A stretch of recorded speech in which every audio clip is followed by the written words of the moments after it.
So we've got a video of Tim Walz encouraging the crowd in Minnesota. This is the standard gesture for encouragement, right, Lucas? This is what you do when you're trying to rally your home state around you to come out and vote for you as a vice presidential candidate. Yeah, this means you're number one. You're Right. number one. So what are Yeah. we looking at here? This is the game, the football game that was being played between Michigan and Minnesota or something. Is that what's occurring here? So I don't know if he's walking out or walking in. Rusty, you may have watched the game and seen what was happening here, but if it's too small for someone to see, or they're watching it on the screen, Tim Walz flips off the crowd while walking out, and he looks like a 5-year-old child when he does it too. It's that's somebody who's running for vice president, and it's a pretty petty move on his part to see. Rusty, did you happen to see this live or know what was going on? I know you followed football. I was watching football all day on Saturday. I didn't watch this specific game live. I was watching a few of the other ones, but I did see the aftermath of this. And yes, it looks like, from what I heard, he was, he's ex he's supposed to be supporting Minnesota, and he was rooting for Michigan from what I saw, and the crowd was booing him, and there was large roars of booing for Tim Walz, and that's why he decided to go and flip off the crowd as he was walking out. Well, it's going to be interesting to see. We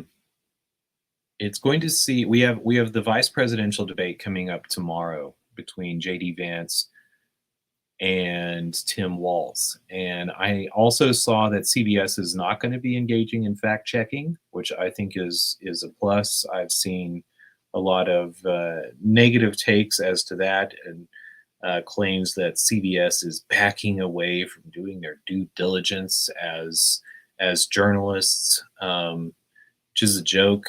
All that a debate needs is a platform and questions that are posed to the candidates, if that. I would rather that the questions were posing the candidates to each other. But it will be interesting tomorrow. Very interesting to see how Tim Walz comports himself, especially after flipping off a crowd in Michigan. I mean, that is a flag to me that says that I don't know if he was insulated from being emotionally prodded whenever he was the governor of Minnesota. I don't know if a bunch of crotch grabbing Lutherans were. I do mean that in the.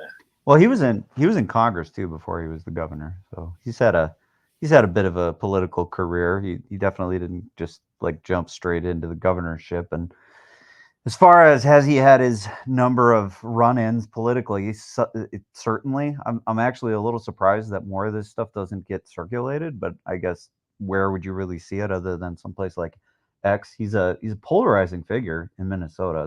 It's not like the whole state is unified around Tim Walz, just like anywhere else in the country. It's a very divided place, right? It's almost cleanly divided between urban and rural, although Minnesota used to be much more strongly Democrat in the rural areas because the Democrats used to be DFL, Democratic Farmer Labor, but I don't think that they really aligned with those rural sentiments as much anymore. So it's just kind of interesting to see this flip as hard as it did, because it used to be that farmers would almost universally roll with the Democrats, but now you're almost seeing it strictly as a rural urban divide. Yeah, I grew up on a farm in Texas, and I grew up in a Republican family, but my grandparents were Democrats, and it was in their lifetime that the Democrats swapped from or the rural sort of farmers party swapped from the Democratic to the Republican. Well, as you started to have massive consolidation of farms, I mean, it used to be that a lot of people lived in rural communities, but as the tractors and the bigness of farms and corporate farming started to arise and displace that, largely rural populace, I think if you're chasing votes, you gotta chase the people where they're at. Well, I think it also has a lot to do with the Clintons and NAFTA, because part of that change was, well, one thing, the true party of states' rights is the Democratic Republican Party, and that is the Democratic Party was started by Thomas Jefferson. There was no figure in American history that was more concerned with uh, maintaining the states' rights, or he wouldn't have even thought it in such a way, maintaining the republican nature of the republics. I mean, everyone talks in these terms of democracy, but that is a mistaken, and that is a term that gets abused, that the United States has used to legitimize political interventions in other countries, and now so in the minds of Americans and in the party politics that goes on here. But it is interesting to see that you're talking about that happening in Minnesota. I mean, in the South, we had the Dixiecrats. Are you familiar with the term Dixiecrats? I don't believe I've ever heard that one before. Well, because and it's interesting. I think that especially Republicans have forgotten this notion, and Republicans talk about being the party of states' rights, but they are poorly set up in their history and their understanding of how to what the history of their party is and how it's behaved, because the Republicans have never been the party of states' rights. And they talk about the one republic as opposed to the union of democratic republics.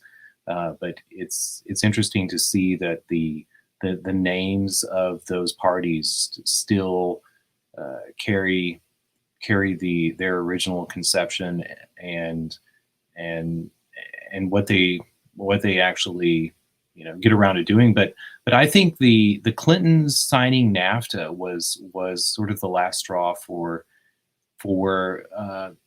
many stalwarts that had held on to the Democratic Party. The Dixiecrats goes. That's what busted labor off of it, right? Because labor was like the ones that majorly got hurt on the whole NAFTA deal, right? Well, labor, absolutely, labor and small farmers. Instead of government keeping large corporations keeping them at bay, instead we began to corporatize the world. And I don't know, good or bad thing, but it certainly seems that more of this supposed flip-flopping of the parties occurred. But when you also think about the policy differences that come from understanding that you can make more and more money, and you can shift it into pools that don't necessarily understand that you've made all of this money, various countries around the world, that leads to different policy solutions than an understanding that money was going to stay local, stay in the country. And so that's whenever I feel like we talk a little bit about, or we talk a lot about the military industrial complex, but I really think that there's something larger going on here. And that is an understanding of money as if you can constantly grow it to pass off political confrontation, or if that comes to a head somewhere. And we see central banks around the world talking about inflation and what they're going to do to curb inflation. But do you think that we can go back to a 2%, an automatic 2% rise in inflation in the monetary supply, and people not begin to understand that money is going to somebody, not them? And yeah, I remember I saw a video recently where someone was describing what inflation really is, and he broke it down like this, or at least he made this statement, which I thought was kind of profound, that inflation ultimately is always a result of government spending too much money, right? Because at some point that has to be resolved, like it's either through more borrowing or through the creation of more money. And so if you see a government that's fundamentally imbalanced, spending more than it's taking in real world productivity, then ultimately you're going to have an inflation of the money supply. So like this target of 2% is it's something that I know economists like to talk about, and I think it largely comes from this idea that we need to have velocity in money. We want people to spend rather than save, because if money keeps moving around, then that's how the economy is supposed to work, or at least that's I think what they call the Keynesian idea of economics, right? But I think as we've had this massive imbalance in our spending in the U.S. and that we haven't really largely resolved this in any way, other than maybe these proposals that Kennedy and Shanahan had about how we could start to get the budget aligned. This isn't really going to get resolved in any meaningful way unless spending gets figured out. Well, one thing I wish that we talked about, rather than the word inflation, we talked about evaporation. Because if I take a loan for $10 and we're constantly increasing the money supply, I can push that debt off, and notionally there'll be more money in the future so that I can pay it off. So if you're a producer, well, if I'm doing if I'm a producer, or if I have some sort of political arrangement where money is trickling into my pocket. Yeah, that's right. If you get to be on the gravy train, sure, either one, and then inflation helps you. That's this conversation we've had a few times about in what circumstances do you want hard money, and in what circumstances do you not. And farmers traditionally haven't wanted hard money because it makes it harder to pay off debt in the long term if your prices are going down. Which concerns me, because they seem to have forgotten this at the point in the conversation today, and this yearning for gold, for Bitcoin, for hard money. It might mean that they have nobody that's willing to buy the things that they make. But think about also just the relationship with labor. Rusty, you brought up earlier when we were sort of hashing around what topics to go over today, some of the impending strikes by dock workers along the eastern seaboard. Grant, I think you might have mentioned there's something going on with Teamsters. Did either of you happen to catch Biden with when the clip of Biden answering when somebody asked about the strikes in Yemen? Yeah, I saw that. I saw a few of the wannabe answers from Biden on his walkings to and from the vehicles. I wouldn't say anything that Biden says right now is very effective. Coherent. Yeah, somebody asked him about the military strikes, referring to the missiles that they fired at Israel, and his response was that if you could get labor to come to the table, that they could work it out. So yeah, we're seeing strikes, and part, why are we seeing strikes right now? Well, when the cost of living is going up dramatically, and people have organizations that have bargained for their price of their time, and then you have inflation. This is some of the reason that I'm not sure that organized labor works in a global world, and especially one in which we have inflation, because maybe it does work, but this is part of the flopping of them going from party to party, looking for some political clout to set prices, but then politicians turn around and they make more money, and that doesn't necessarily benefit workers, and also drives businesses outside of the United States, which, going back to NAFTA and some of the problem of globalism is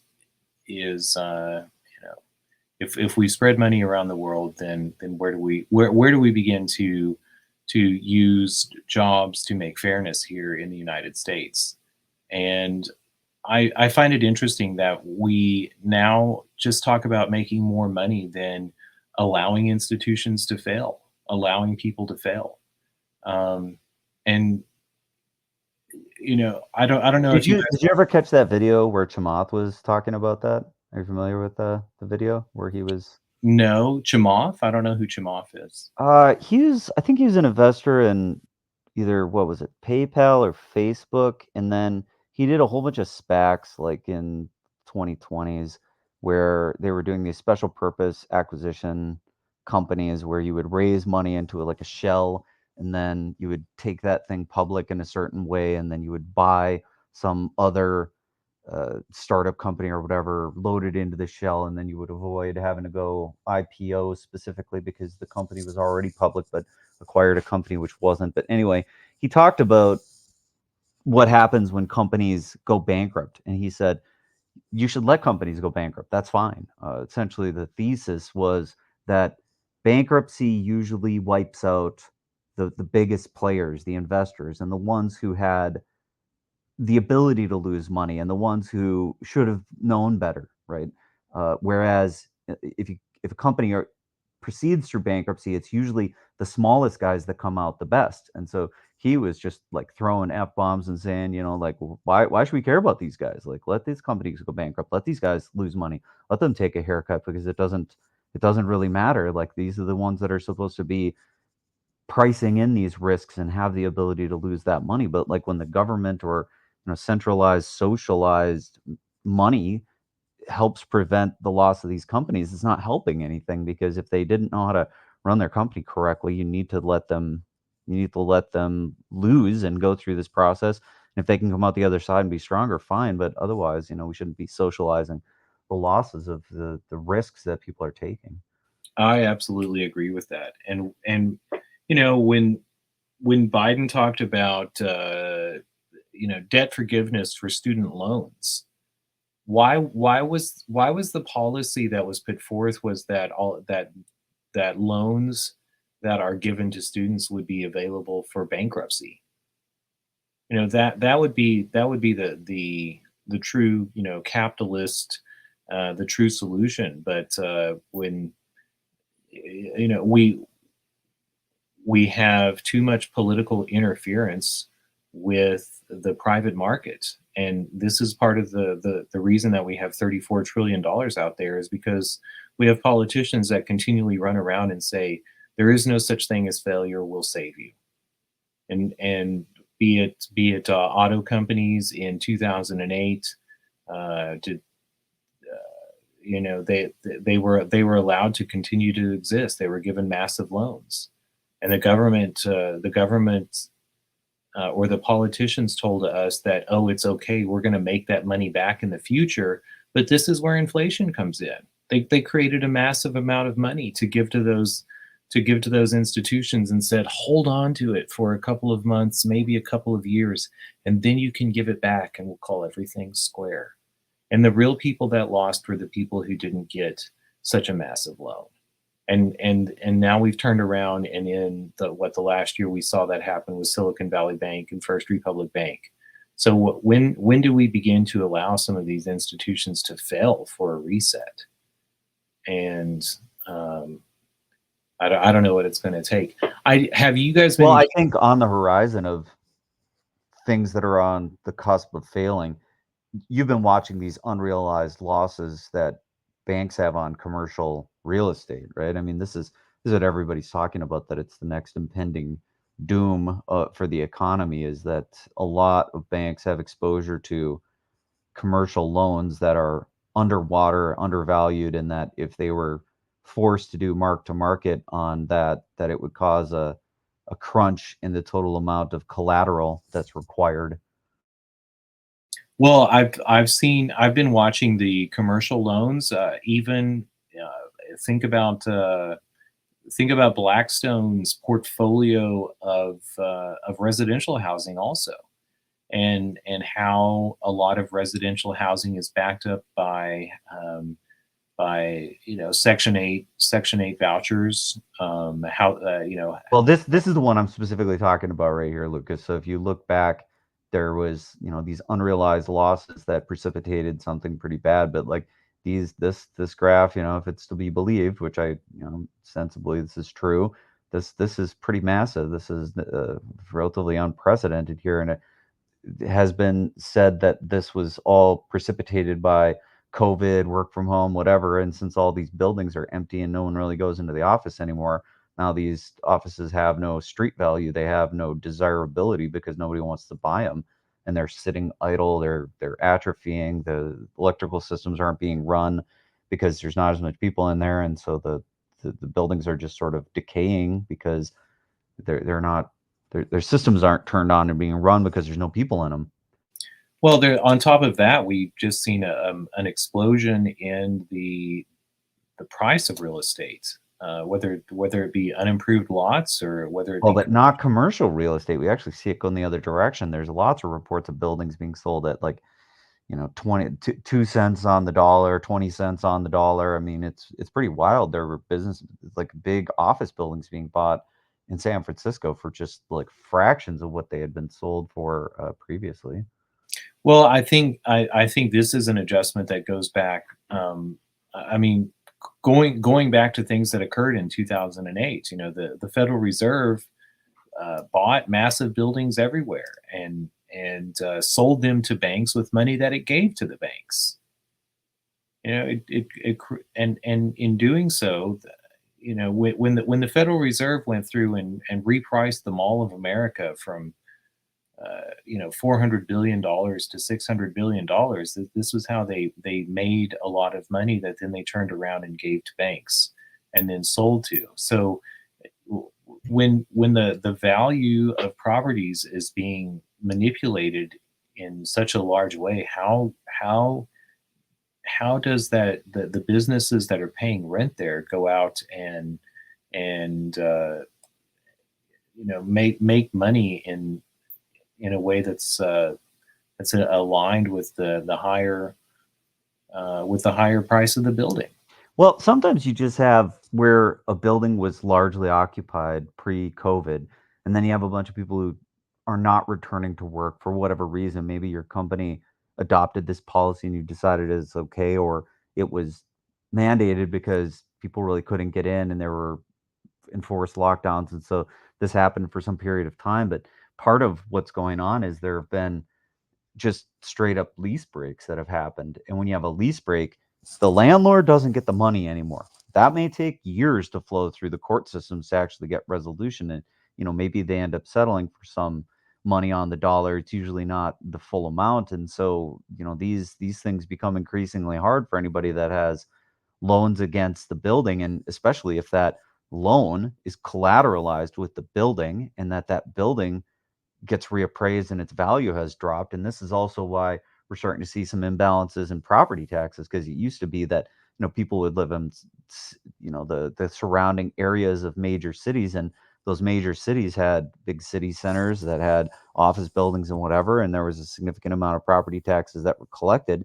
And then you get budgets that are established, and they go up by a certain amount, and suddenly these buildings go underwater. They get sold for pennies on the dollar, whatever, and it's hard to enforce a tax rate on a building that had been $200 million and then gets sold for 20. Usually it goes out off a last price. So if you have a 90% reduction in the value of a property, you also have a 90% reduction in the taxes you can collect on it.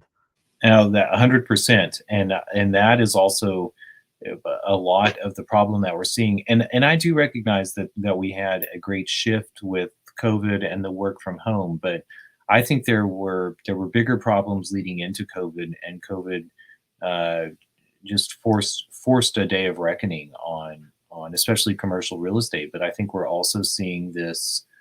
We're seeing this in residential real estate too, and the reason that we're seeing it in residential real estate is because it's the problem with the evaluation of properties going up so high. Like, people can't afford rent. Look at the homelessness crisis in America, and then it's exacerbated by the reality that if the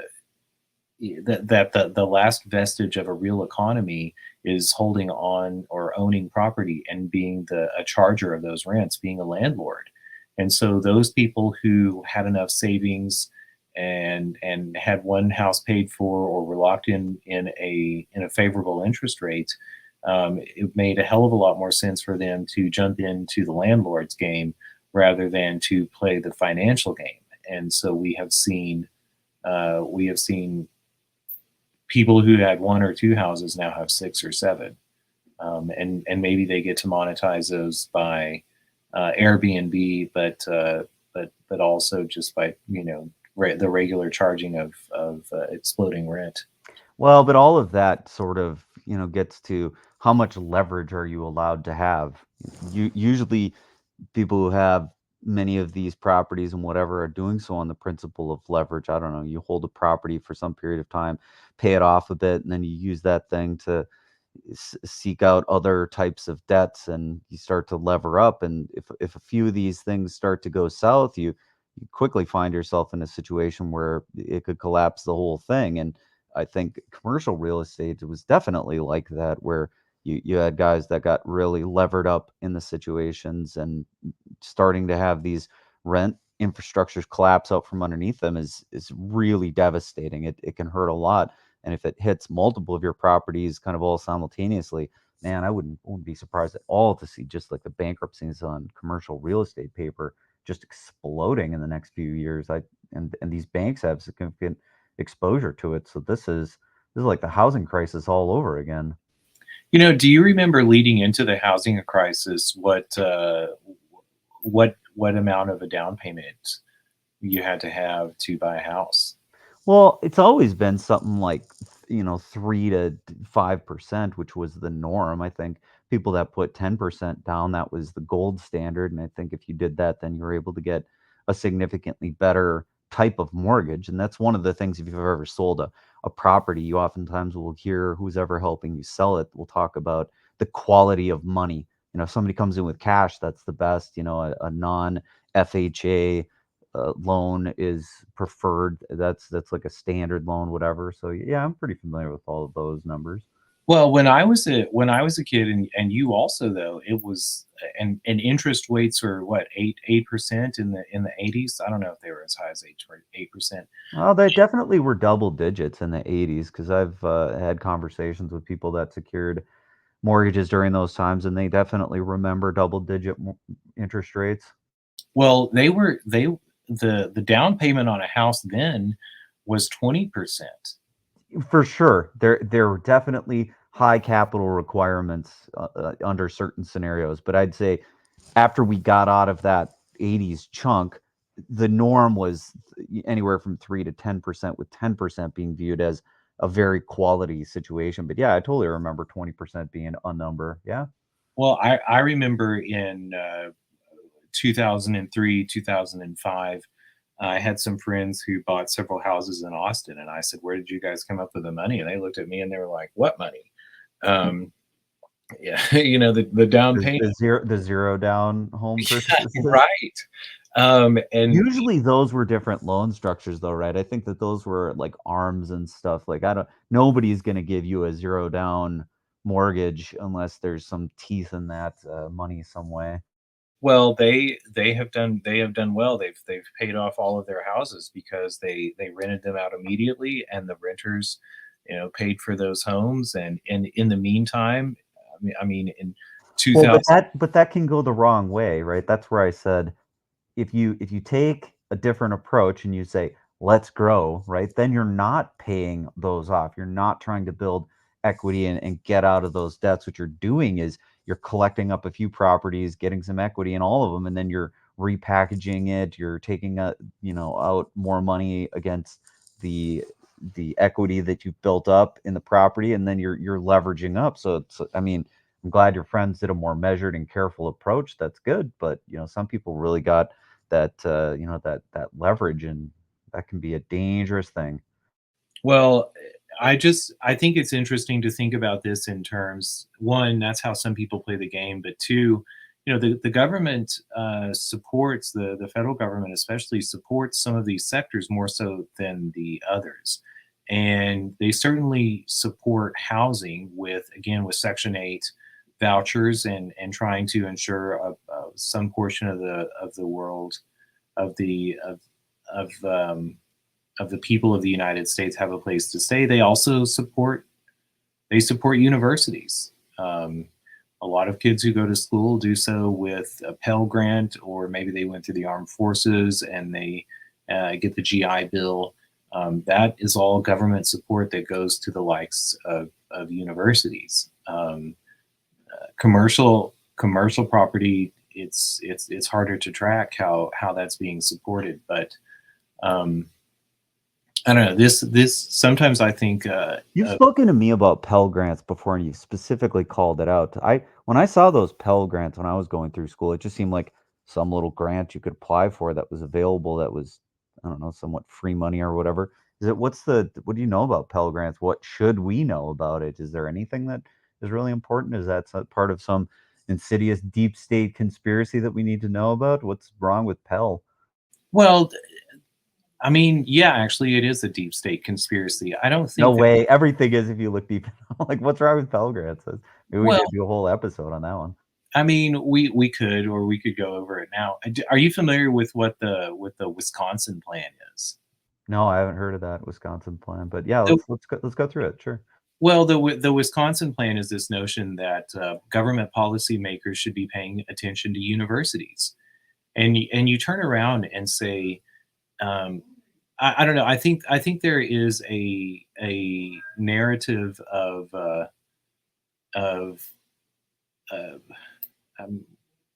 that you're going. Well, it's not that I think. There is a narrative that you're going to go to school and you're going to make vastly larger sums of money in the future. But when you go to, say, Harvard Business School, I don't know that you're learning a bunch of new tricks. What you're doing is going to meet people who are tied in with businesses. It's a fraternity, and a lot of these fraternities are funded by the government, like through tuition, and not only that, but through government investment, through various charities as to what they're researching, and then we turn around and expect the voices or give a lot of respect to academic voices, but I mean, think in terms of the voices that we hear from economy who have not questioned the interest rate or delved into what that meant for everyday Americans. They turn their eyes from the political associations that were behind it. Think also, I mean, what about our nuclear production in the post-war? How was that done? It was done on the backs of universities. So the universities, and I also. But what's the deep state connection? I kind of just scrolled through this Pell Grant on Wikipedia, and man, What's the deep state? It's directly from the government. Well, sure, but like, I mean, this one, I don't know if all the things the government does. This one seems kind of benign. Like, here's money for people who don't qualify for, other types of things. This is low income, ostensibly. Think of it from the perspective of universities. Well, yeah, I mean, I'm sure they salivate at this. Like, this is free money directed right at them. But and how does there, if you're in the business of selling degrees, how does that business continue to grow in a world of the number of jobs does not compete with the number of diplomas, and so if you're in the business of selling degrees, and especially there was a. Well, this creates market distortions for sure. Whenever you have money that's loose or whatever, that's a little easier to flow, especially with the student loan money. I mean, we're giving student loans to people that are seeking degrees where it's very unclear that the return on investment is going to be there. So there's definitely been studies about this where the cost of university has gone up almost because of all of this money that's been flowing this direction and the distortions that it can create, because it's not real wealth, it's created wealth that's flowing into them, and it's caused the price of tuition to go up way more than it probably should have. Well, and when I went to university, and I went to a large university, there was consideration about quote unquote legacy to get into that university. And it was well known in Texas. I went to Texas A&M University, by the way. It was well known in Texas that Texas Ags hired Texas Ags and Texas X's hired Texas X's. So that's why I think of it in large part as a fraternity. And I don't know that that's necessarily a good thing, or it's just a thing. And those people who are promised that getting into university is going to give them some extra knowledge, and that knowledge is what's going to benefit them, are being told a lie, because what benefits them is the diploma and the fraternity, the ring that says there's a whole bunch of other people who are part of this club. To some extent, but I mean, when you're talking about an engineering degree or a science degree or a math degree, I mean, there's got to be a distinction there, though, right? Because I know for a fact that the stuff that, in my own personal experience, and obviously an anecdote is not proof, but I'm just kind of thinking more broadly about the types of degrees that you can get, and I just can't imagine that we're talking about the same thing when we're saying we're going to train you on how to build roads or bridges or semiconductors or how to do computer programming or how to work with databases or something like that, that this knowledge isn't directly applicable into the jobs that you would go out and do in the real world. I mean, that's a direct transfer of knowledge that yields a high-paying job in, I think, a lot of instances, right? We were talking about what different types of degrees here, not these ones.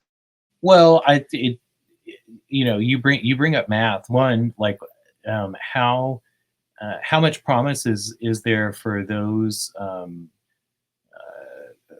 sort of like I don't know, French blue collar positions in the face of AI, but the real that's relatively recent, though. I mean, we're talking about developments that have happened within the last 3 years. So I guess we'd have to narrow the window of what we really care about or what we've been thinking about, because if we were to even just look back a decade, I think we wouldn't really have had the impacts of AI that have played out yet. We're just starting to see that now. Well, but to a broader window, I mean, those positions that you called out are people who go and work for businesses, and I think this is the starkest whenever you come to the business programs of universities, and those are the ones who make the most money and where connections are the most important. Yes, I would agree with that. If you're in big finance, if you're in investment banking, this type of stuff, it's the fraternity that makes it, right? Because it's all about your network. It's about who you know. It's about what deals you're getting in front of and where you're able to place yourself to maximize these types of things. I believe that firmly. Yes, if we're talking about these traditional business degrees or finance degrees, investment banking, that kind of stuff. Well, and colleges, this is why colleges love to talk about their liberal arts programs or their focus on the sciences and the jobs that those bring. But in reality, most colleges are not going to function without a good business program and without ties and support from that community. But the other way that they make a lot of money is through research, and I think, I went to Texas A&M, and I was very surprised to see one that we had classes with 400 people in them, and 400 people whose tuition was being being supplemented by grants from the federal government and loans from the federal governments. There's not just the Pell Grant, there's the Stafford loan, and then any other number of support programs. Check out the Stafford loans, because that's also that pays for a lot going on in a university. But apart from the Pell Grants and Stafford loans, universities are there to do research. And who do they do research for? They do research for the National Institutes of Health. They do research for maybe other companies that they're creating alliances with, but a lot of times those are going to be pharmaceutical companies or something else. When I was living in Austin, I had a friend who was a professor at the University of Texas, and I asked him what he did, and he said, I was the leader of the team that developed smart water, and we have the Texas, the University of Texas has a patent on smart water, and so every bottle of smart water that gets sold, we make 8 cents or something off of each of those bottles of water. Definitely, there's these connections between the universities and commercial entities, these pseudo commercial entities that get somewhat private, public made. Yeah, this is definitely a thing. I think you're spouting real truth here about what is the real role of these universities and what are the connections between the government, the DoD, DARPA, all kinds of these things exist. And I love, like I enjoyed both learning. I love learning. I've never stopped, or I'd like to think I've never stopped. And I enjoyed the university system, but I do think that we need to be wary, especially as we see, deregulated tuition and, like I love that. What's that's two words I hadn't heard before together. Deregulated tuition. Oh, have you not been paying attention to? I mean, when we see things like the What wait, so tuition was regulated for some period of time? Like they had caps, they said it couldn't go up by a certain amount. Because I remember like in my home state, you oftentimes will hear the legislature talking about having an apportionment of the budget going towards the University of Minnesota. Like it is something that exists because the U of M is a land grant college and all of their ties between the state and the university itself. So this is frequently a topic of discussion and how much the budget's needed. And man, they always need more money. It seems they're constantly doing building projects and this, that, and the other thing. So yeah, I know there's these connections, but I didn't know that there was any regulations of tuition. Because even in all of that, I never heard that they were abutting some sort of a limit or something. well, and so you mentioned land grant universities. Going back to like the deepest deep state connection of universities and schooling period. It started our public education system started with ties from the government and being given land that they could use to monetize to supplement the growth of that university. And I think that's a good. I think it's not just a good thing; it's a great thing. But certainly, yes. When I went, I went to school starting in 1999, and shortly, I think it was around 2004. At least in Texas, we saw deregulation of tuition and a broader movement across the nation. What else was happening at that time? Quantitative easing was happening. Why? And the land grant universities go back to Reconstruction. This goes back to the Civil War again. Everything goes back to the not just back to the Civil War, but back to the man without a country, back to Clement Vallandigham, the man who was anti-war, that Lincoln exiled from the United States and who ran for the governor of Ohio from Canada and nearly won that election. And Clement Vallandigham was the leader of the Copperhead Democrats, and the Copperhead Democrats were part of the political movement, a populist movement, who said one thing to do is to fight with people, another thing to create fairness and equality in a nation is to educate people and to give everybody a chance for a meritocratic classless society. And so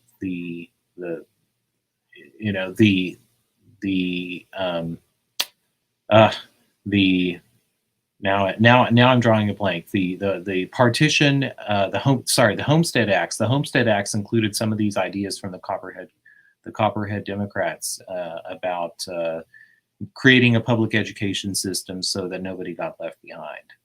And it has raised the bar with education, but what is education whenever we don't live in when we don't live in a world where jobs are awarded to those with the most merit?